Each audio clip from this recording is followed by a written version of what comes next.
Hello champions. PGBP में आज हम लेंगे फोर्थ लेक्चर, चौथी क्लास, और शुरुआत करेंगे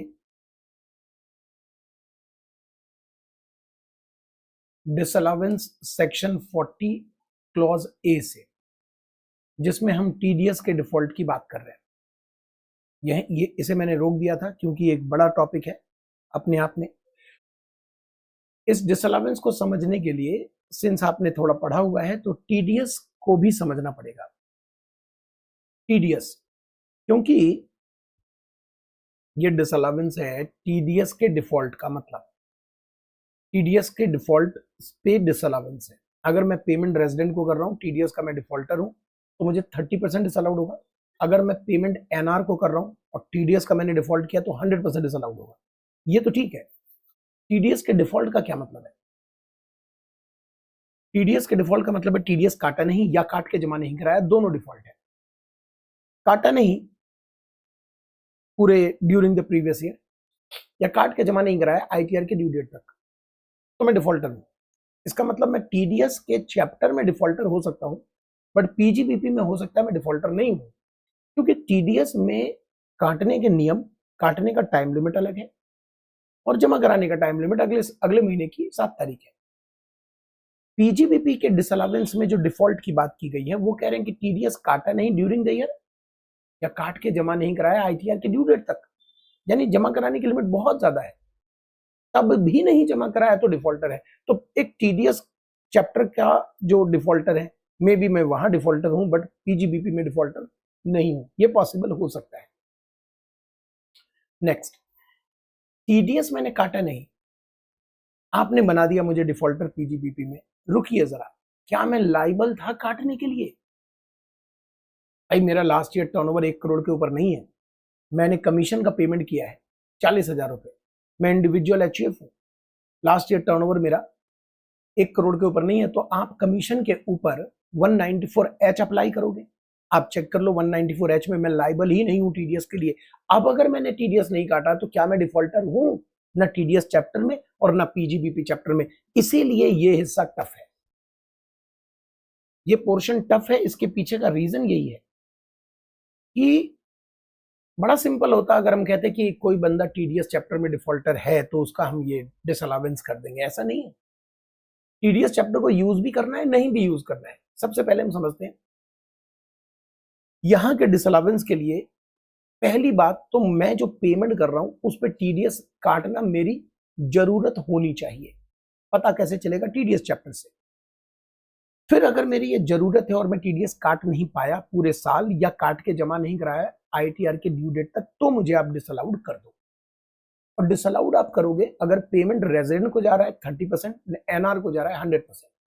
फ्यूचर में जब मैं अपनी गलती ठीक करूंगा तो in the year in which rectification is made, rectification is done, उस ईयर में वो अगेन फर्दर, अभी डिसअलाउड हुआ, उस ईयर में वो खर्चा अलाउड हो जाएगा। इसके बाद यहां एक और चीज ध्यान रखना है। क्या? टीडीएस चैप्टर में सेक्शन है 201 डिफॉल्टर का।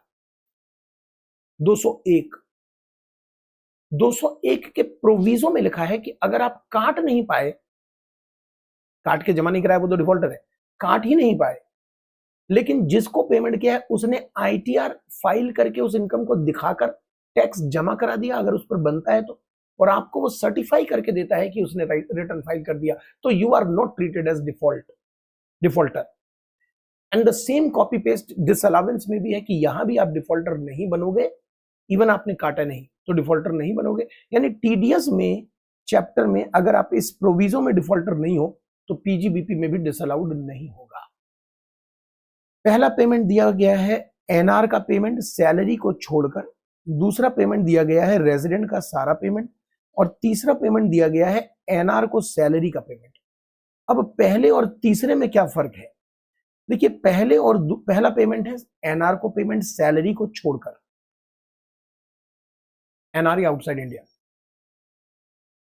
दूसरा है कोई भी पेमेंट रेजिडेंट को। पहला और दूसरा जो है, अगर आपने डिफॉल्ट कर दिया, डिसअलावेंस हो गया, तो फ्यूचर में आप गलती ठीक करोगे तो आपको अलाउ हो जाएगा। जबकि तीसरे क्लॉज में जहां पर एनआर को सैलरी पे किया जा रहा है, अगर आप डिफॉल्टर बन गए खर्चा डिसअलाउड हो गया तो आपको फॉर एवर डिसअलाउड रहेगा खर्चा। ये फर्क है। एक और फर्क है, पहले क्लॉज और दूसरे पॉइंट में, वन क्लॉज नंबर 1A में आप डिफॉल्टर हो अगर आप काट नहीं पाए या काट के जमा नहीं कराए, दोनों में से कोई भी गड़बड़ी की, जमा आईटीआर की ड्यू डेट तक, बट दोनों में से कोई भी गड़बड़ी की तो आप डिफॉल्टर हो। लेकिन क्लॉज नंबर 3 जहां पर हम सैलरी टू एनआर कर रहे हैं, वहां आप काट भी नहीं पाए और जमा भी नहीं करा पाए, दोनों गलतियां की हैं, तो आप डिफॉल्टर बनते हो। बड़ा ध्यान रखना पड़ेगा इसका। चलिए, कुल मिला के आपने ये हिस्सा फ्रेश क्लास में कवर कर लिया, इसीलिए लास्ट क्लास में रोका था मैंने। चलिए, इसके बाद हम कर रहे थे ये वाला हिस्सा, अभी करते हैं, ये तो बहुत इंपॉर्टेंट हिस्सा है, बहुत इंपॉर्टेंट है, ये साथ में कर लेंगे। हाँ, 40 कैपिटल A2 कर लिया था आपने और 40 कैपिटल A3 भी कर लिया था। Perfect perfect. बस डिसअलावेंस हमारा कंप्लीट ही होने वाला है। 40 कैपिटल A7 कहता है कि अनअप्रूव्ड ग्रेचुइटी फंड का कंट्रीब्यूशन अलाउड नहीं है। ये तो हमने सेक्शन 36(1) में ही देख लिया था। 36(1) बेटा, अनअप्रूव्ड ग्रेचुइटी फंड का है ना। उसके बाद एनपीएस में अगर आप 14% से ज्यादा कंट्रीब्यूट करते हो, एनपीएस में अगर आप 14% से ज्यादा कंट्रीब्यूट करते हो, ये भी हमने देख लिया था। बताओ, ये भी देख लिया था हमने। ये आपके एग्जाम ओरिएंटेड नहीं है, नॉट फॉर एग्जाम।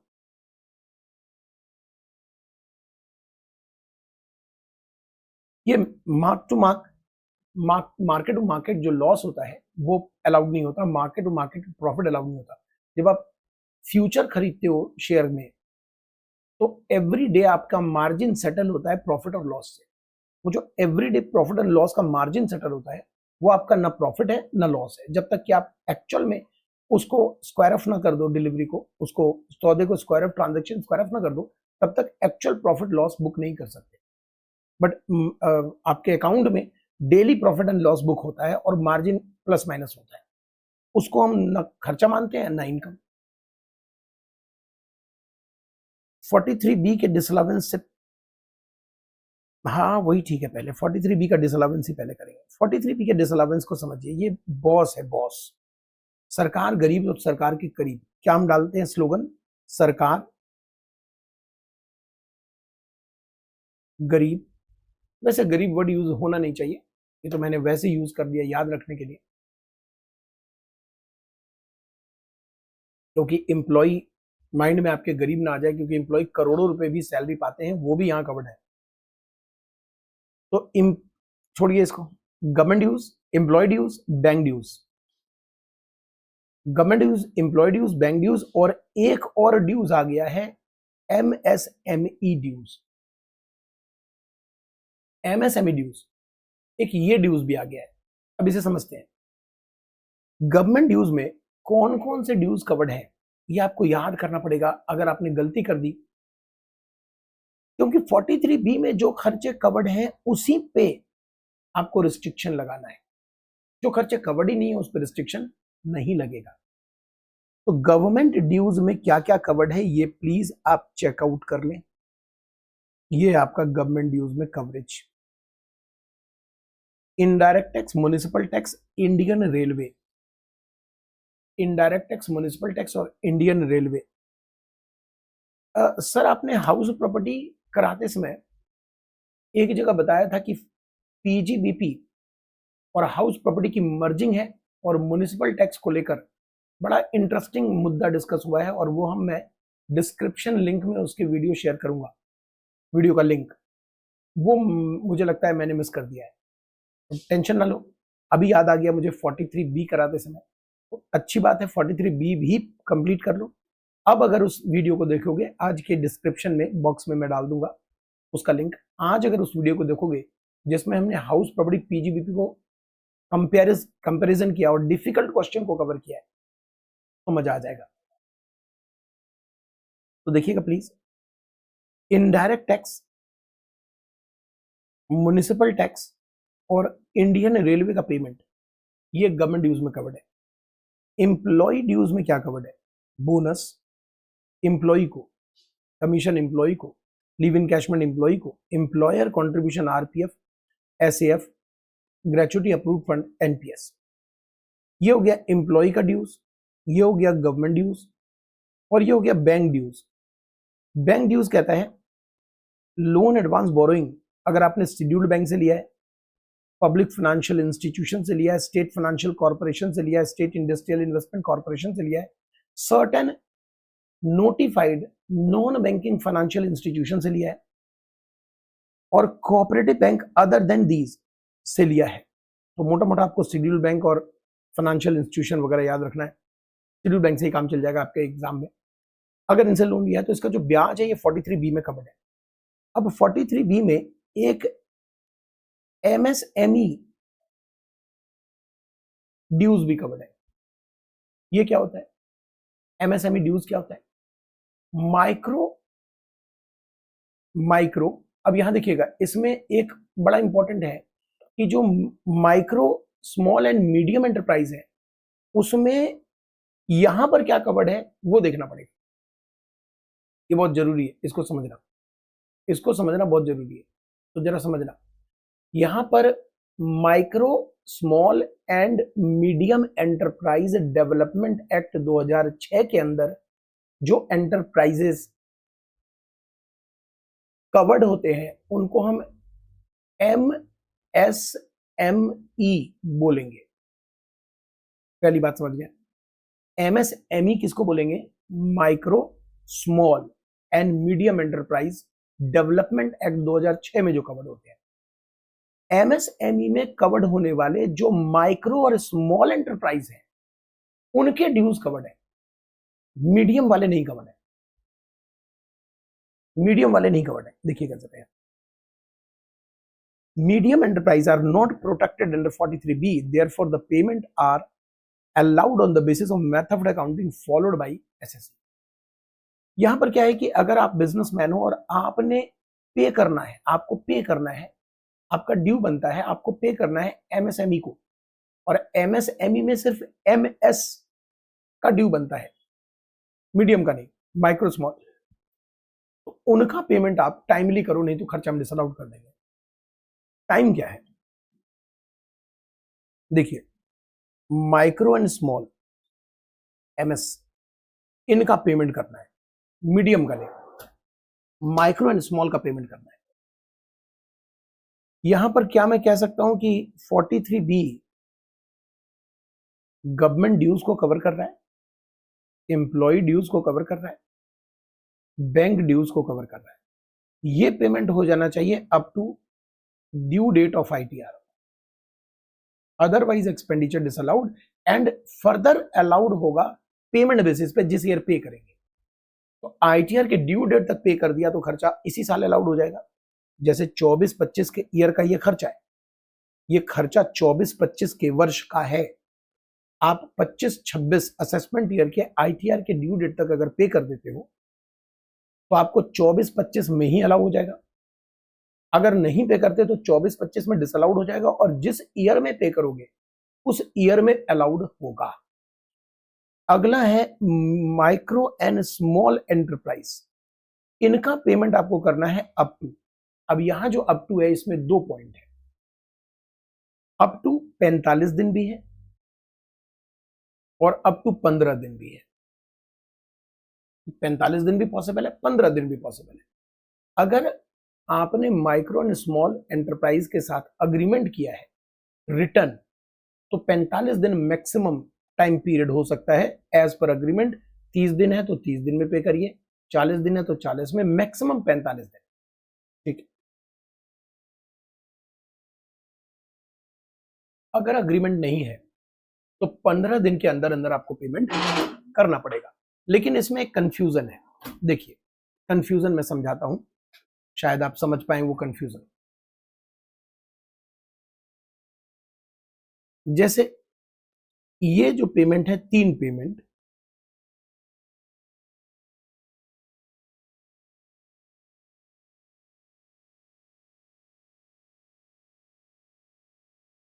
मान लीजिए ये खर्चा इस साल का है,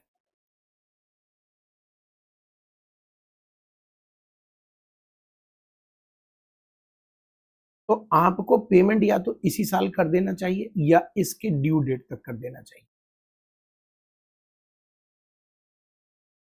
इतना टाइम है आपके पास। अलाउड कब होगा? जिस साल का खर्चा है। लेकिन ये मान लीजिए कि ये अगर इस साल का है और इन्होंने 45 दिन और 15 दिन का टाइम दिया है, तो ये टाइम बेकार है, क्योंकि अगर मैं 45 दिन के बाद पे करता हूं तो आप डिसअलाउड कर दोगे, लेकिन फिर क्या कहोगे कि जिस ईयर में पेमेंट एक्चुअल में किया उस ईयर में अलाउड होगा। तो मान लीजिए मैंने यहां पर माइक्रो एंड स्मॉल एंटरप्राइज से माल खरीदा और उसका उधार हो गया, अब मुझे 45 दिन तक पे करना था, मैंने नहीं पे किया, मैंने यहां पे किया, तो आप डिसअलाउड भी कर रहे हो लेकिन फर्दर उसी साल अलाउड भी कर रहे हो क्योंकि मैंने पे कर दिया उस साल।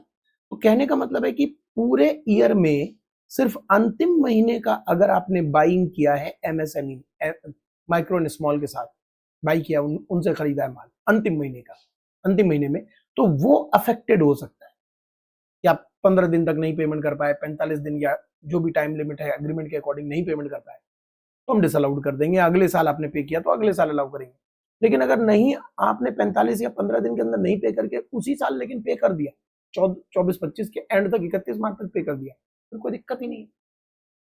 ठीक है, यहाँ ये मेंशन है। इसके बाद ये वाला हिस्सा एक बारी क्वेश्चन में मेंशन किया हुआ है उन्होंने, जब इसमें अमेंडमेंट आया था, कि मान लीजिए आपके कोई लोन चल रहे हैं आउटस्टैंडिंग, उसका ब्याज आप नहीं दे रहे हो, तो चूंकि वो शेड्यूल बैंक से लिया है तो ब्याज डिसअलाउड है, डिसअलाउड है, डिसअलाउड है। अब ये सारा ब्याज फ्रेश लोन में कन्वर्ट हो गया, तो क्या हम माने कि ब्याज का पेमेंट हो गया? नहीं, अभी थोड़ी पेमेंट हुआ है। तो खर्चा आपको अब बात हुई थी ना 43B में कि आपने आईटीआर के ड्यू डेट तक अगर पे नहीं किया तो डिसअलाउड है, जिस साल आप पे करेंगे उस साल अलाउड होगा। तो मान लीजिए कि आपने शेड्यूल बैंक से लोन लिया, उसका ब्याज आपका आउटस्टैंडिंग है, पे नहीं कर रहे, तो अलाउड नहीं है, डिसअलाउड डिसअलाउड डिसअलाउड। अब ये तीनों साल का ब्याज एक साथ फ्रेश लोन में कन्वर्ट हो गया, तो क्या हम ये माने कि आपने ब्याज का पेमेंट कर दिया? नहीं नहीं नहीं, बिल्कुल नहीं, अभी तो कन्वर्ट हुआ है लोन में। तो इसका मतलब कन्वर्जन को पेमेंट नहीं मानेंगे, not treated as payment of interest. हाँ, अब जब लोन रिपे करेंगे तो बेसिकली लोन एक कपड़ा है, आत्मा तो ब्याज है, ब्याज ही है वो लोन के रूप में। तो जब आप लोन रिपे करेंगे मानेंगे ब्याज रिपे कर, और खर्चा आपको अलाउड हो जाएगा जिस साल पे करेंगे। अब आता है हमारे पास जबरदस्त कंसेप्ट। भाई साहब इसको साइड में लिख लो, एग्जाम में नहीं आया तो समझो सपना देख रहे हो।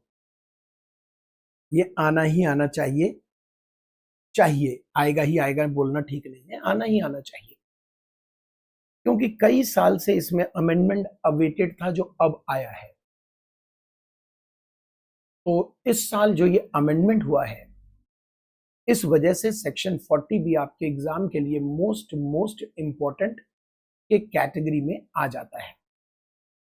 चेंजेस क्या है, हम सिर्फ उसकी बात तो नहीं करने वाले, हम तो पूरा प्रोविजन को समझने वाले हैं। प्रोविजन कहता है कि अगर पार्टनरशिप फॉर्म एलएलपी अपने पार्टनर को प्रॉफिट में हिस्सा देता है तो वो एग्जम्प्ट है सेक्शन 10(2)A में। पहला मुद्दा क्लियर। अगर ब्याज चाहे वो कैपिटल पे या लोन पर या सैलरी बोनस कमीशन पे करता है फर्म एलएलपी अपने पार्टनर को, तो वो पार्टनर के हाथ में टैक्सेबल है अंडर सेक्शन 28 क्लॉज 5। क्या हमें ये याद रखना चाहिए? जरूर याद रखना चाहिए। जब ये खबर लग गई कि इस बार आने की पूरी उम्मीद है, तो इस एक क्लॉज को रटने में क्या बुराई है। ये जो दो पेमेंट आपको दिख रहे हैं, ब्याज और सैलरी, मोटा मोटा नाम बोलेंगे ब्याज और सैलरी, सैलरी मतलब बोनस कमीशन मिलाकर, ये पार्टनर की तो इनकम है ही, एलएलपी फर्म के लिए खर्चा भी माना जाएगा। लेकिन ये जो खर्चा आपको अलाउड होगा, ये 40 क्लॉज बी के कंडीशन और रिस्ट्रिक्शन तक अलाउड होगा, कंडीशन और रिस्ट्रिक्शन तक। अब यहां पर एक मोटे मोटे तौर पर पहले क्लियर कर ले कि फर्म एलएलपी ने 5 लाख का ब्याज दिया है पार्टनर को, लेकिन फर्म एलएलपी को 3 लाख अलाउड हो पाया, तो क्या पार्टनर के लिए 5 लाख की रिसीविंग इनकम बनेगी? नहीं। और 28 क्लॉज 5 में लिखा है कि पार्टनर के हाथ में उतनी ही इनकम मानी जाएगी जितना फर्म को अलाउड हुआ है, यानी 3 लाख, बाकी 2 लाख की इनकम नहीं मानी जाएगी। बिकॉज जब 2 लाख डिसअलाउड किया तो 2 लाख की इनकम आपने फर्म की बढ़ा दी अननेसेसरी, और उस पर टैक्स फर्म को देना पड़ा होगा। तो टैक्स तो ऑलरेडी पेड है उसके ऊपर, तो पार्टनर के हाथ में सिर्फ 3 लाख की इनकम मानी जाएगी। अब हम बात करें कि ब्याज और सैलरी की रिस्ट्रिक्शंस क्या है, कंडीशंस क्या है। ब्याज में शर्त यह है कि डीड के अकॉर्डिंग होना चाहिए, as per deed, return, oral नहीं चलेगा, रिटर्न, और जिस दिन डीड बना उसके बाद के पीरियड का ब्याज अलाउड होगा, बैक डेट से अलाउड नहीं होगा। सैलरी में डीड होना चाहिए, जिस दिन डीड बना उसके बाद का अलाउड होगा, और सैलरी में एक एक्स्ट्रा कंडीशन है कि वर्किंग पार्टनर को सैलरी दोगे तभी अलाउड होगा, जबकि ब्याज आप वर्किंग को दो या नॉन वर्किंग, दोनों के लिए पैसे तो पैसे हैं, तो इसलिए ब्याज तो दोनों को अलाउड है, दोनों को देना। लेकिन सैलरी अलाउड है सिर्फ वर्किंग पार्टनर को दिया तो। ये तो था कंडीशन। अब आते हैं रिस्ट्रिक्शन। ब्याज मैक्सिमम 12% अलाउड है। तो मान लीजिए डीड में 15% लिखा है तो 12 अलाउड होगा, डीड में 10 लिखा है तो 10 अलाउड होगा, और डीड में कुछ नहीं लिखा है तो कुछ भी नहीं अलाउड होगा, एज पर डीड, और 12 which ever is lower. Salary book profit based होता है, इसकी लिमिट। बुक प्रॉफिट कैसे निकालते हैं? पूरे पीजीबीपी की कैलकुलेशन कर लीजिए ब्याज और सैलरी के बिफोर, पूरे पीजीबीपी के प्रोविजंस लगा डालिए बिफोर इंटरेस्ट एंड सैलरी, यानी इंटरेस्ट एंड सैलरी पीएनएल में अगर डेबिट है तो उसको एड बैक करके वहां से हटा दीजिए, इरेज कर दीजिए इंटरेस्ट एंड सैलरी, और अगर डेबिट है ही नहीं तो कोई बात नहीं। Now you have PGBP before interest and salary. अब फर्स्ट आप इंटरेस्ट कितना अलाउड होना चाहिए वो देखकर माइनस कर दीजिए, तो जो पीजीबीपी बिफोर सैलरी आया that will be called book profit, और इस बुक प्रॉफिट के ऊपर बेस्ड सैलरी की मैक्सिमम लिमिट निकलेगी, कितना अलाउड होगा वो घटा दीजिए, पीजीबीपी आंसर आ जाएगा। तो बुक प्रॉफिट बेस्ड कितना अलाउड होता है, ये है आपका अमेंडमेंट। यहां पर है पहले 6 लाख तक 90% of book profit, 3 lakh whichever is higher. Balance book profit पर 60%। ये दोनों मिलाकर बनता है लिमिट, ये दोनों मिलाकर अलाउड नहीं बनता, लिमिट बनता है। जैसे बुक प्रॉफिट है 8 लाख, तो पहले 6 लाख पर अलग और 2 लाख पर अलग। पहले 6 लाख पर 90% और 3 विच एवर इज हायर। 90% तो कितना होता है 6 लाख का 540, तो 540 अलग होंगे, और बैलेंस 2 लाख पर 60% यानी 120, ये बना आपका 660। 660 इज कॉल्ड मैक्सिमम अलाउड। अब एक्चुअल भी तो देखना पड़ेगा, एक्चुअली कम है तो एक्चुअल आप तीनों पार्टनर को सैलरी दे रहे हो, जबकि सी जो है वो नॉन वर्किंग है, तो ये तो हो गया बेकार, हमारे काम के हो गए सिर्फ मिस्टर ए और मिस्टर बी। तो ए और बी को मिलाकर देखा जाए तो 70,000 का पर मंथ सैलरी है, 8,40,000 एक्चुअल है। तो अगर मैं एक्चुअल देखूं वर्किंग पार्टनर को एज पर डीड, 840 है और लिमिट 660 है, तो 660 अलाउड होगा। अब सोचिए कि फर्म को हमने 660 का सैलरी अलाउ किया, तो पार्टनर के हाथ में 840 या 660 क्या इनकम बननी चाहिए, जो अलाउड है। अब जैसे सी को जो पे किया गया वो फर्म को अलाउड ही नहीं है, तो सी की कोई इनकम नहीं है।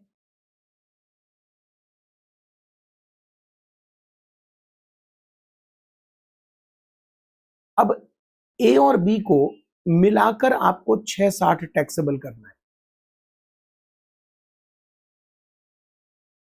3:4 के रेशियो में बांट दीजिए।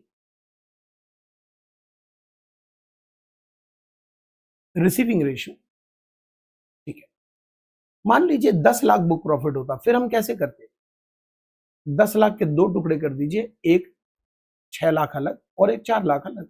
6 लाख पे 90% और 3 lakh whichever is higher 540, और 4 लाख पर 60% 240, मिलाकर कितना होगा 780। ये लिमिट है। एक्चुअल में अगर 840 है तो 780 अलाउड होगा। सपोज आपका बुक प्रॉफिट होता सिर्फ 2 लाख, तो 2 लाख में आप 6 लाख और बैलेंस तो नहीं करेंगे, 2 लाख में 2 ही रह जाएगा, नीचे कुछ आएगा नहीं। 2 में 90% और 3 विच एवर इज हायर। 90% कितना होता है 2 का 180, 3 लाख कितना होगा 3 लाख हायर हो गया। 3 लाख की लिमिट है, एक्चुअल 840 दे रहे हो तो आपको अलाउड कितना होगा 3 लाख। यहां पर मैंने आपको एक और एग्जांपल में बताया है जो रेशियो में कैलकुलेट करके अभी दे रहा था। जैसे फर्म ने सैलरी पे किया 20,000, 30,000, 10,000 ए बी सी को, सी नॉन वर्किंग है, तो ये तो हमारे काम का ही नहीं हुआ। ये हमारी एक्चुअल सैलरी है 6 लाख। 2 लाख 20,000 और 30,000 मिला के 50,000 हुआ ना, तो 6 लाख हो गया टोटल।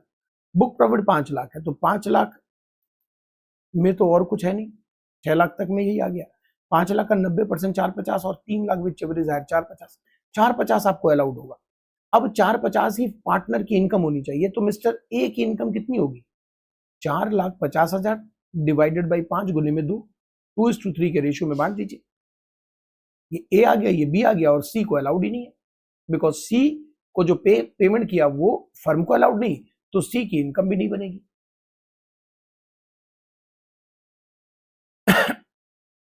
एक्सप्लेनेशन 1 कहता है, एक्सप्लेनेशन 2 कहता है कि हम सिर्फ ब्याज की बात कर रहे हैं, ब्याज की, क्योंकि ब्याज में एक कंफ्यूजन है। ब्याज है पैसे पर, पैसा न जाने किसका है। जैसे इस एग्जांपल में फर्म का रियल पार्टनर एक एचयूएफ है, लेकिन एचयूएफ का कर्ता रिप्रेजेंट करता है एचयूएफ को, तो वो रिप्रेजेंटेटिव पार्टनर बोला जाता है। एक्चुअल में कर्ता इज नॉट पार्टनर। तो कर्ता ने अगर अपने पैसे दिए हैं फर्म को लोन पर, और फर्म कर्ता को ब्याज दे रही है उसकी पर्सनल कैपेसिटी पर, तो यहां कोई 40 स्मॉल बी का 12% की लिमिट नहीं लगेगी। जो ब्याज है वो अलाउड हो जाएगा। हां, अगर फर्म राम को ब्याज दे रहा है कि तुम अपने एचयूएफ के लिए ये ब्याज ले जाओ, जो एचयूएफ ने लोन या कैपिटल दिया है वो 12% की लिमिट पे आएगा। मैंने क्या बोला था आपको पहले भी,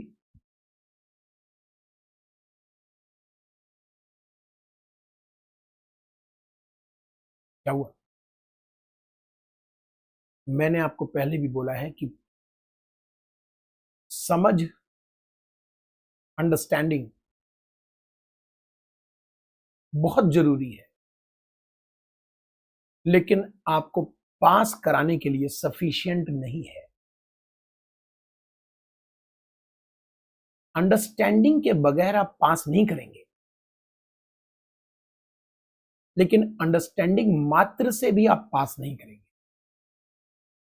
एग्जाम पास करना आप पर निर्भर करता है, मुझ पर भी करता है, मेरे जैसे और भी टीचर हैं उन सब पर करता है। जो भी टीचर होते हैं, सभी टीचर अच्छा ही पढ़ाते हैं,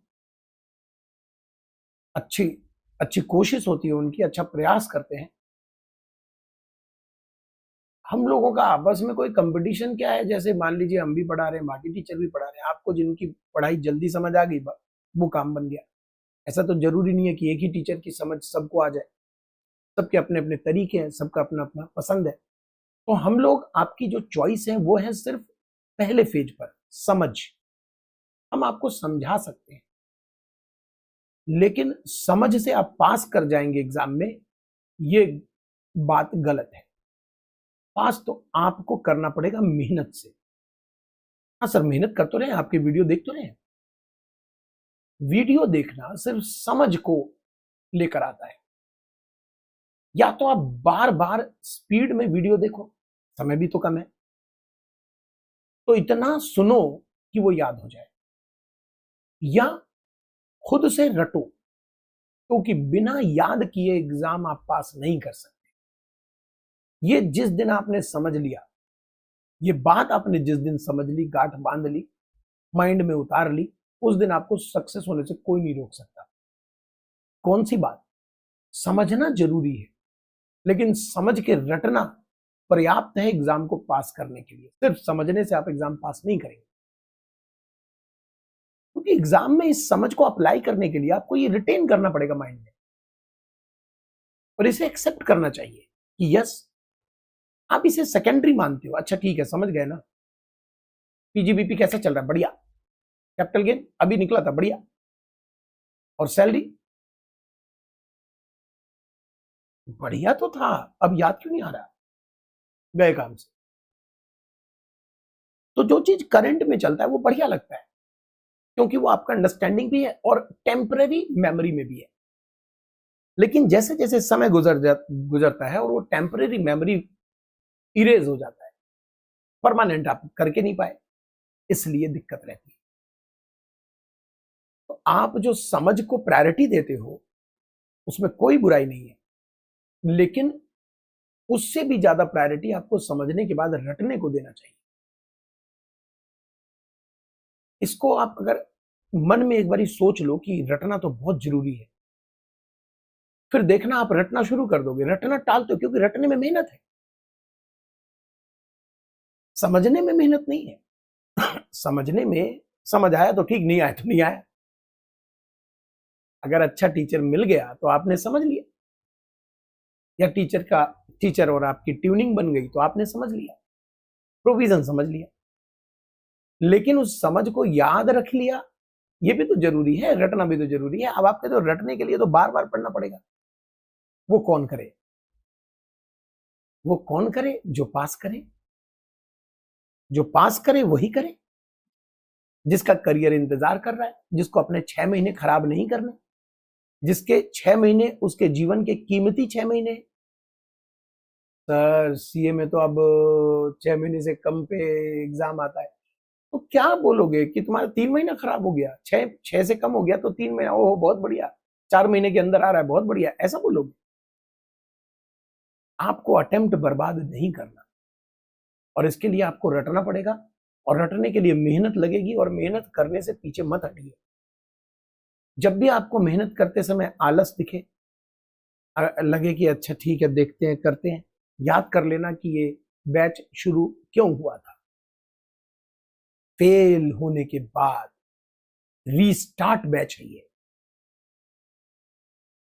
रीस्टार्ट को दोबारा से हमें रीस्टार्ट नहीं करना, निकाल देना इस बार। समझ गए? तो ये बहुत जरूरी है ये भाषण, इसको दिमाग में उतार लो, क्योंकि रटे तो पास हो गए, बिना समझे रटे तो क्या खाक पास हो गए? क्योंकि बिना समझे रट ही नहीं सकते तुम, बिना समझे नहीं रट सकते, तो रट तो सकते ही नहीं तुम बिना समझे। हाँ, समझ के ना रटो ये संभव है, समझ के रट लो ये संभव है। पास वही होता है जो समझ के रट लेता है। चलो, तो एक्सप्लेनेशन 2 कहता है, 1 तो हो गया, 2 क्या कहता है? 2 कहता है कि इस बार फर्म का रियल पार्टनर मिस्टर गोपाल है, मिस्टर जी, और वो एक एचयूएफ का करता भी है। चांस की बात है, अगर मिस्टर जी ने कैपिटल या लोन दिया है और उसको ब्याज मिल रहा है तो वो 40B के अंदर आएगा, 12% तक अलाउड होगा। लेकिन अगर मिस्टर जी ने अपने फैमिली से पैसे लेकर फर्म को दिया है लोन, तो ये लोन पार्टनर का तो नहीं है, फैमिली का है। और फैमिली को जो पैसा जाएगा ब्याज, हो सकता है कि जी के माध्यम से जाए, तो जो फैमिली को ब्याज जाएगा वो 40B में कवर्ड नहीं है, यानी 12% की रिस्ट्रिक्शन में कवर्ड नहीं है, पूरा का पूरा वो अलाउड होगा। ये आप इग्नोर कर दीजिएगा एग्जाम के लिए, क्योंकि फर्म जैसा ही होता है एओपी बीवाई, और एओपी बीवाई और फर्म में बस ये फर्क है कि फर्म में रजिस्टर्ड होता है, फर्म पार्टनरशिप एक्ट में या एलएलपी में, लेकिन ये रजिस्टर्ड नहीं होते, ये डीड नहीं बनाते हैं, तो मिलजुल कर ही काम करने वाले ज्वाइंट वेंचर जैसे। तो इनको जो ब्याज सैलरी ये पे करेंगे अपने मेंबर को, पार्टनर नहीं मेंबर बोलते हैं इसमें, मेंबर को, तो वह ना इनको अलाउड है ना उनकी इनकम। तो डिसअलावेंस तो हमने दोस्त कंप्लीट कर लिया। अब आती है बारी आमदनी की। पीजीबीपी की इनकम कौन सी मानी जाएगी? देखिए, यानी पीएनडल में क्रेडिट क्या होगा। एक तो सेक्शन 28 है जिसमें क्लॉज 1 से लेकर क्लॉज 7 दिया हुआ है कि कौन कौन सी इनकम पीजीबीपी की मानी जाती है।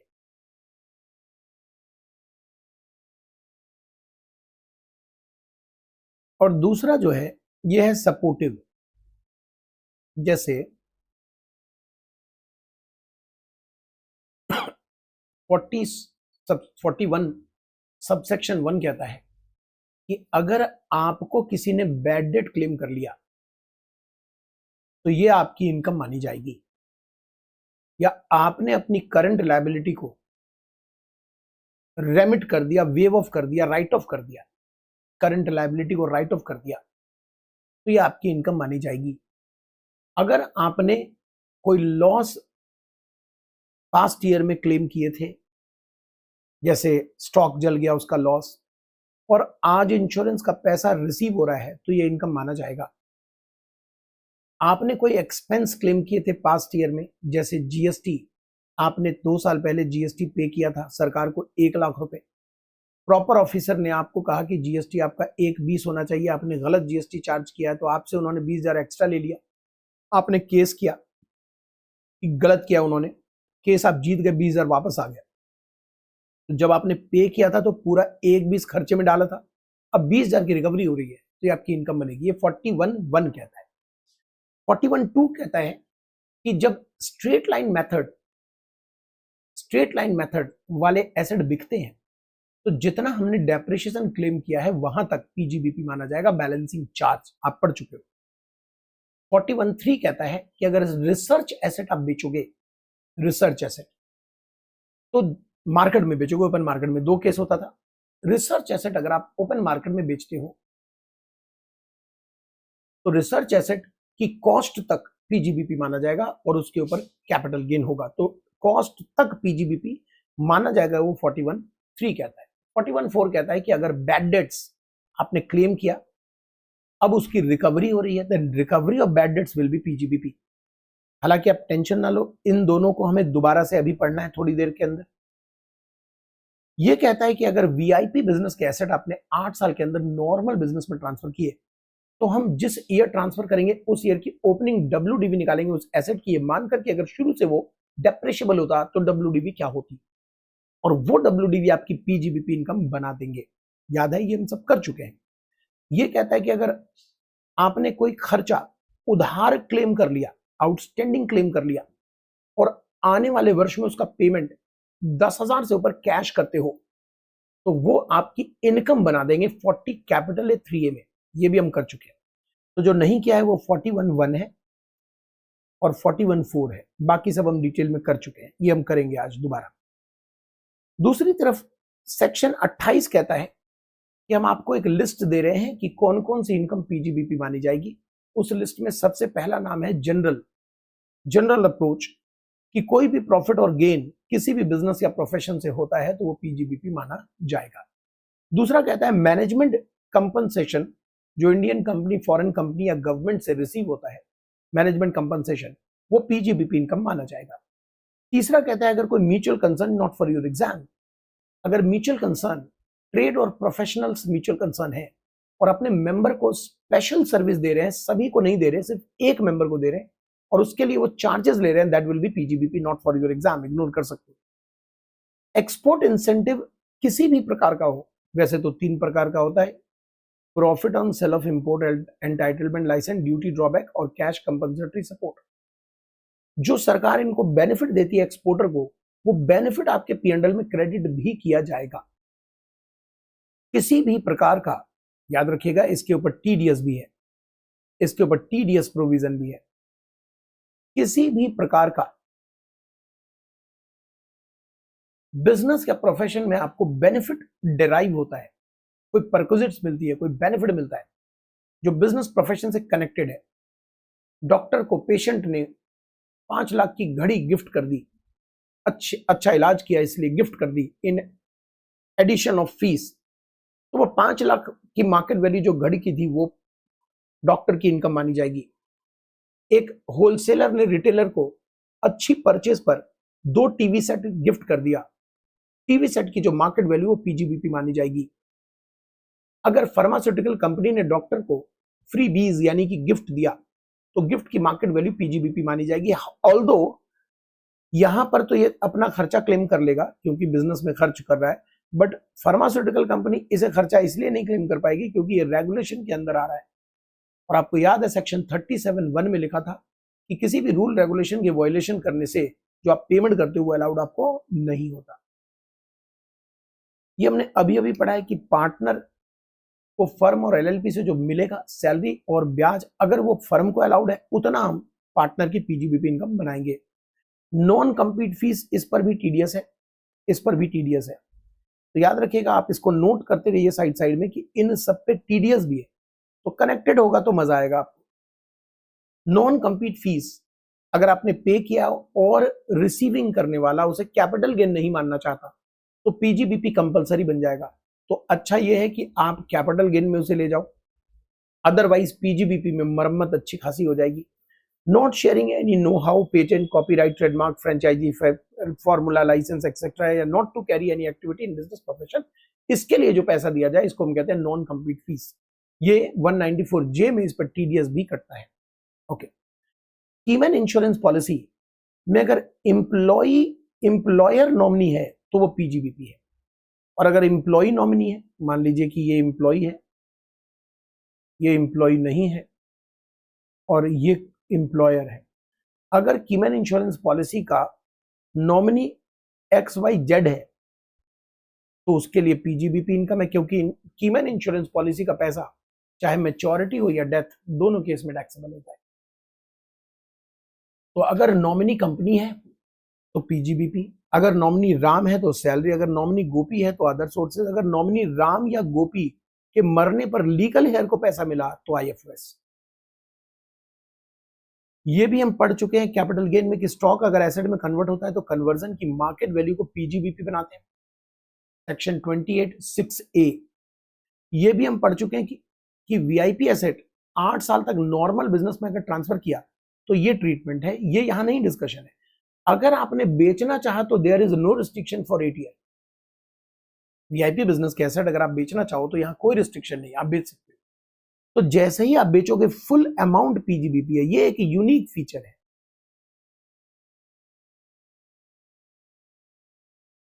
देखिए, रिसर्च के भी एसेट को आपने पूरा डेबिट किया था, बट जब आपने बेचा 12 लाख का एसेट था रिसर्च का, आपने 15 में बेचा तो 15 पीजीबीपी नहीं था, 12 पीजीबीपी, 3 कैपिटल गेन।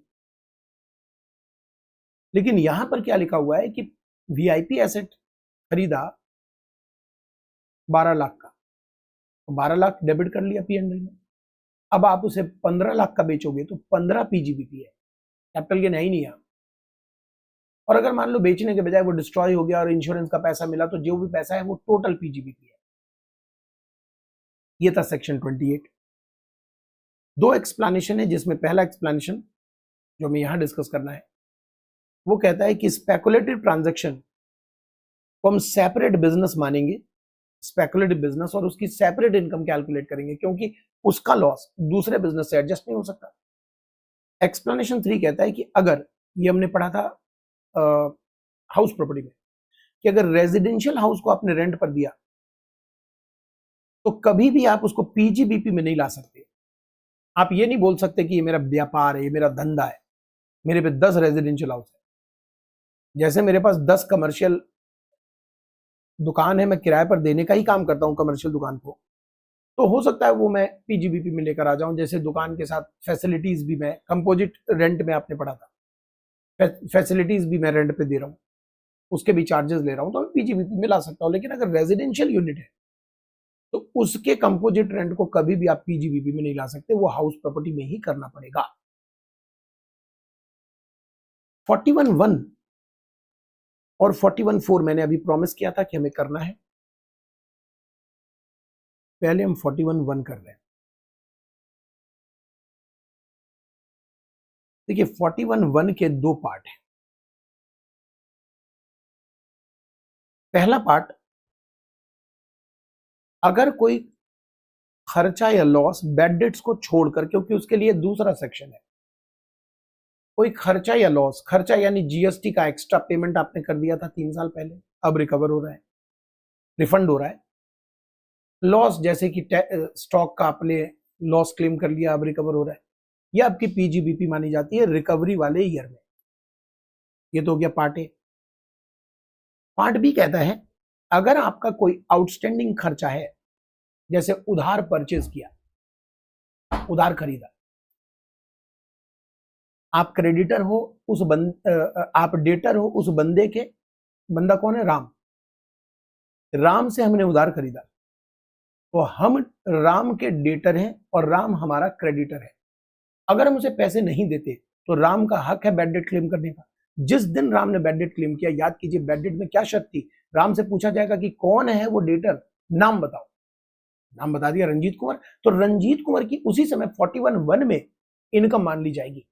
चाहे मेरा इंटेंशन पैसे देने का क्यों ना रहा, चाहे मेरा इंटेंशन पैसे देने का क्यों ना हो, 2 दिन बाद देने वाला हूं, 10 दिन बाद देने वाला हूं, 10 दिन बाद मैंने दे भी दिया उसको पैसे, फिर भी अगर राम ने बैड डेट क्लेम कर लिया, मुझे सर ऐसे कैसे, राम कैसे बैड डेट क्लेम कर सकता है जब आप पैसा देना चाहते हो तो? राम कहता है कि भाई 20 दिन की बात हुई थी, 20 दिन गुजर गए, अब मुझे तुमसे झगड़ा नहीं करना, मैं बैड डेट क्लेम कर रहा हूँ। मैंने कहा सुन ले भाई, मैं अच्छा शरीफ आदमी हूँ, 10 दिन में दे दूंगा पैसा। वो कह रहा देता रही हो, मैं तो बैड डेट क्लेम कर रहा हूँ। तो कल को अगर मैं पैसा दे भी दूं, तो चूंकि वो बैड डेट क्लेम कर चुका है, तो मेरे लिए ये 41(1) की इनकम बन जाएगी। और उसके लिए जब मैं दे दूंगा, क्लेम्ड बैड डेट को रिकवर कर रहा है वो, तो 41(4) की इनकम बन जाएगी उसके लिए। बड़ा इंटरेस्टिंग इशू है। राम ने मुझे माल बेचा, मैंने खरीदा। राम ने सेल को इनकम बनाई, मैंने परचेज को खर्चा बनाया। तराजू बराबर, एक आदमी का खर्चा, एक आदमी की इनकम। 30 दिन गुजर गए, मैंने पैसे नहीं दिए, मैं उसे टाल रहा हूं। राम ने बैड डेट क्लेम कर लिया, खर्चा, मेरी इनकम बन गई 41(1) की। राम का 36(1) क्लॉज 7 में राम ने खर्चा क्लेम किया, मेरा 41(1) में बैड डेट्स इनकम क्रिएट हो जाएगा। इसको मैं ऐसे टेबल बना के दिखा दूं।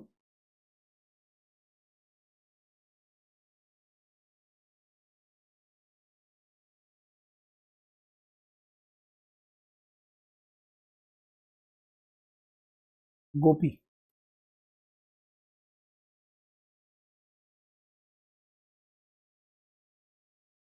देखिए, राम सेल दिखाएगा, गोपी परचेज दिखाएगा।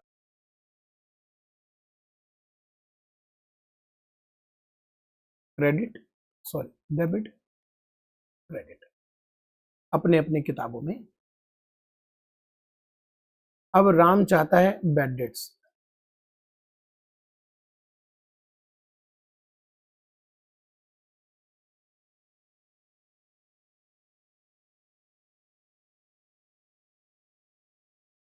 तीस दिन गुजर गए, राम कहता है मैं बैड डेट्स लूंगा, तो राम बैड डेट्स क्लेम करेगा।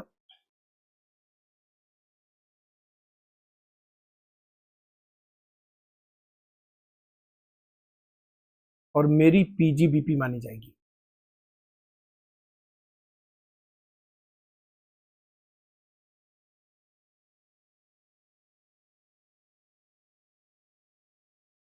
मान लीजिए मैंने ईमानदारी दिखाई एंड गोपी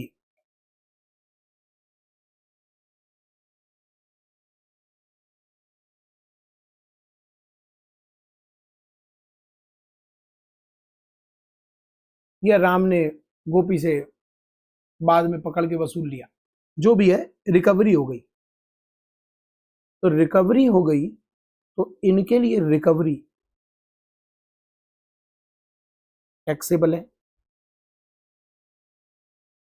सेक्शन है 41(4), रिकवरी ऑफ बैड डेट्स। यहां पर कोई ट्रीटमेंट नहीं है। तो देखिए, यहां ये क्रेडिट हुआ, बट यहां कोई ट्रीटमेंट नहीं है। यहां ये डेबिट हुआ, यहां ये क्रेडिट हुआ। तो देखिए, तराजू पहले ट्रांजैक्शन में बराबर है, एक का खर्चा एक की इनकम। दूसरे बार सेकेंड एक्टिविटी में एक का खर्चा एक की इनकम। तीसरे में एक की इनकम है बट दूसरे का खर्चा नहीं हो रहा। यहां सरकार फायदा ले गई अपने लिए।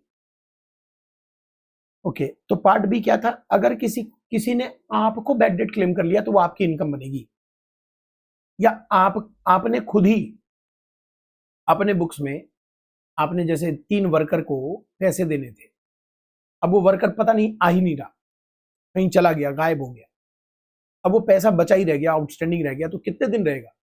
करंट लायबिलिटी 1 साल के बाद रिपोर्टिंग कैसे करोगे कि ये करंट ही है? तो आप कहते हो कि अब तो लगता है वो आएगा ही नहीं, तो आपने उसे राइट ऑफ कर लिया बुक्स ऑफ अकाउंट्स में, आपकी इनकम बन गई। तो जब भी आप सीज्ड रेमिट कर दोगे तो आपकी इनकम बन जाएगी। करंट लायबिलिटी, ट्रेड लायबिलिटी मतलब क्या होता है? Current liability. 41(1) कहता है recovery of bad dates is income. लेकिन रिकवरी ऑफ बैड डेट्स में एक चीज बहुत जरूरी है, ये मोस्ट इंपॉर्टेंट है, ये मिस कर गए तो एग्जाम में गलत आंसर कर जाओगे। क्या चीज है सर? ये कहता है कि बैड डेट्स जो क्लेम करेगा, अगर उसी ने रिकवर किया तो इनकम है। मतलब एक फर्म है, उसके डेटर हैं, फर्म ने बैड डेट क्लेम कर लिया, ठीक है, हो गई क्लेम, बात खत्म हो गई। अब फर्म कुछ दिनों के बाद डिसॉल्व हो गया और फर्म के बिजनेस को उसमें से एक पार्टनर ने टेक ओवर कर लिया। अब पार्टनर चला रहा है सोल प्रोप्राइटरी कंसर्न में उस बिजनेस को, लेकिन वो क्लाइंट सब तो वही थे क्योंकि बिजनेस टेक ओवर हुआ। तो उसमें एक क्लाइंट जिसने बैड डेट्स करवा दिया था, मतलब फर्म ने जिसका बैड डेट क्लेम कर लिया था, वो क्लाइंट शरीफ निकला और या फिर वो पार्टनर बदमाश निकला, उसने रिकवर कर लिया। तो वो रिकवरी जो पार्टनर के हाथ में होगी वो इनकम नहीं है 41(4) में, क्योंकि क्लेम किसी और ने किया, रिकवर कोई और कर रहा है। इसका दूसरा एग्जांपल है कि राम बिजनेस कर रहा था, उधार बेच रहा था, लोग पैसे नहीं दे रहे थे, राम ने बैड डेट क्लेम कर लिया। अब राम मर गया, उसके बेटे ने बिजनेस को टेक ओवर किया, अब बेटा रिकवर कर रहा है वो पैसा। तो देखिए, बैड डेट पिता ने क्लेम किया था, रिकवर बेटा कर रहा है, ये बेटे के हाथ में इनकम नहीं बनेगी। तो बैड डेट जो क्लेम करे और जो रिकवर कर रहा है मस्ट बी द सेम। बहुत इंपॉर्टेंट एग्जाम में ये चीज, इसका ध्यान रखना बहुत जरूरी है। इसके बाद हमारे पास आता है मिसलेनियस प्रोविजन। मिसलेनियस प्रोविजन में कुछ नहीं, books of accounts, tax audit और प्रेजम्पटिव टैक्सेशन, यही बचता है। तो पहले तो ये निपटा देता हूं मैं। 43CA, ये क्या कहता है? 43CA similar to 50C। अगर आपने लैंड बिल्डिंग बेची,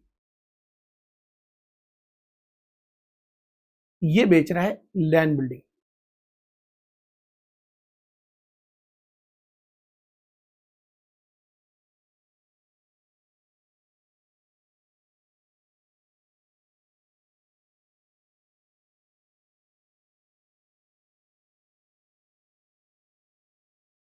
और इसके लिए लैंड बिल्डिंग जो है वो इन्वेस्टमेंट है। तो बेचकर जो आएगा वो क्या होगा? Capital gain.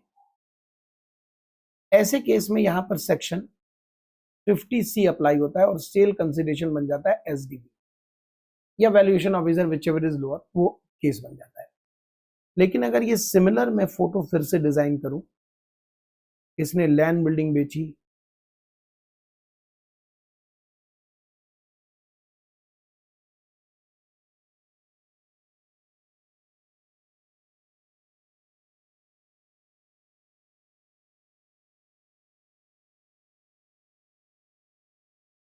अगर ये लैंड बिल्डिंग इसके लिए स्टॉक इन ट्रेड है, मतलब ये रियल एस्टेट का बिजनेस करता है,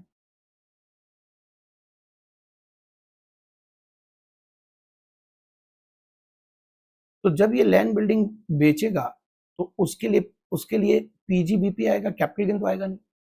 तो PGBP में ये वाला चीज कहता है 43CA में कि हम SDV को क्रेडिट करेंगे P&L अकाउंट। एक्चुअल सेल के बजाय क्या क्रेडिट हो जाएगा? SDV। ठीक है, बुक्स ऑफ अकाउंट्स किसको मेंटेन करना है और टैक्स ऑडिट किसको कराना है। ठीक है, और प्रेजम्पटिव टैक्सेशन, ये हमारा काम बचता है, ये एक दिन का काम है, एक दिन में हम निपटा डालेंगे। ये अभी करवा देता हूं थोड़ा सा समय बचा है। ये डिडक्शंस जो PGBP के साथ हमें करना था। 80 EEB कहता है, वैसे डिडक्शंस तो ज्यादा बड़ा है, तो JJAA और 10AA तो काफी बड़ा है, उसमें थोड़ा सा समय लगेगा। तो फिर 4 चौथी क्लास है ना, 5वीं क्लास में तो हो सकता है, ट्राई तो कर सकते हैं। 80 EEB क्या कहता है? अगर इंडिविजुअल ने, चाहे वो रेजिडेंट हो नॉन रेजिडेंट, इलेक्ट्रिक व्हीकल खरीदने के लिए लोन लिया है, एक इलेक्ट्रिक व्हीकल खरीदने के लिए लोन लिया है, एक इलेक्ट्रिक व्हीकल, और जिस दिन लोन लिया उस दिन उसके पास कोई दूसरा इलेक्ट्रिक व्हीकल नहीं है, तो इस जो लोन का ब्याज है वो एक्चुअल ब्याज और 1.5 lakh whichever is lower हम अलाउ करेंगे उसको GTI से।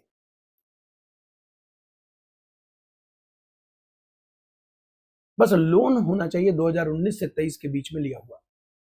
फिर ये इलेक्ट्रिक व्हीकल पर्सनल भी हो सकता है, कमर्शियल भी हो सकता है, बिजनेस यूज भी हो सकता है, पर्सनल यूज भी हो सकता है। लेकिन एक छोटी सी दिक्कत है, अगर आपका इलेक्ट्रिक व्हीकल बिजनेस यूज वाला निकला, यानी अगर ये इलेक्ट्रिक व्हीकल बिजनेस यूज वाला निकला,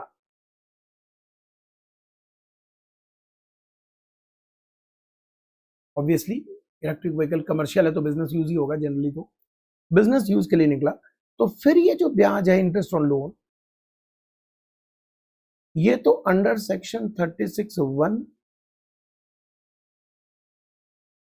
क्लॉज 3 में आपको एक्सपेंस अलाउड है। अंडर पीजीबीपी ऐसे केस में क्या आपको 80(e)(b)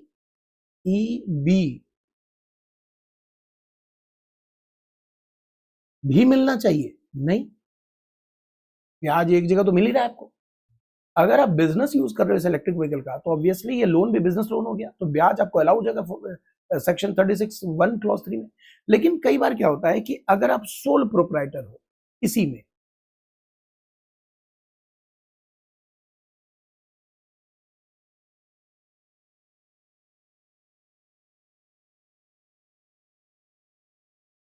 if section if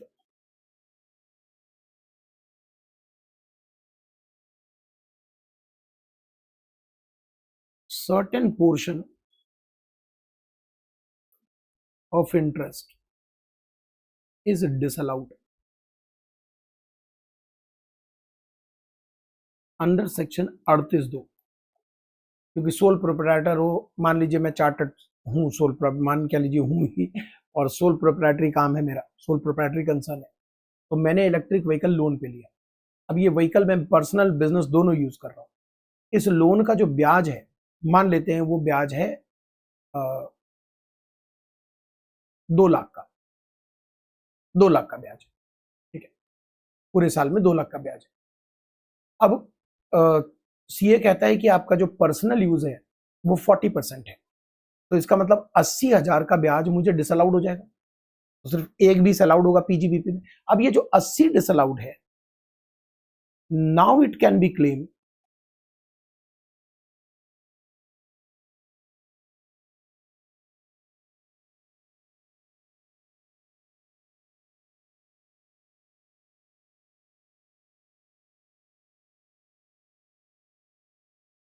इसे मैं 80(e)(b) में क्लेम कर सकता हूं फ्रॉम जीटीआई, अगर बाकी शर्तें भी पूरी हो रही है। जैसे देखो, पीजीबीपी के इनकम खर्चा मानने के लिए,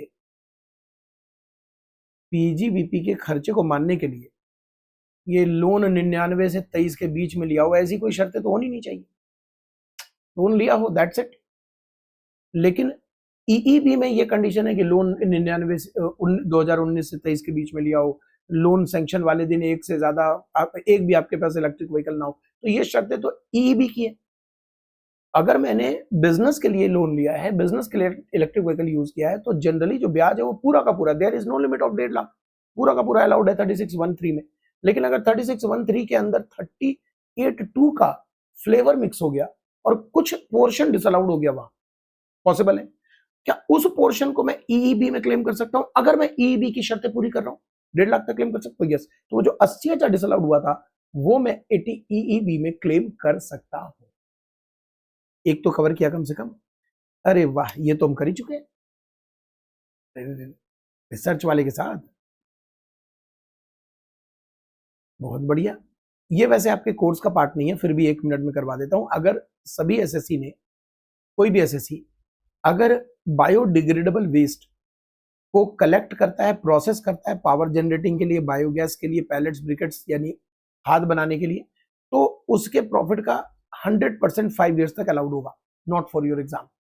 ये हमने रखा था बच्चों को बताने के लिए कि क्या क्या इंटरेस्टिंग चीजें हो सकती है, ठीक है। तो अब हमारे पास एक क्लास का और मटेरियल बचता है, देखते हैं वो एक क्लास में हम कवर कर पाते हैं कि नहीं। नहीं कर पाए तो थोड़ा सा समय ज्यादा लग जाएगा, देख लेंगे, जो भी होगा देखा जाएगा। चलिए बाय बाय।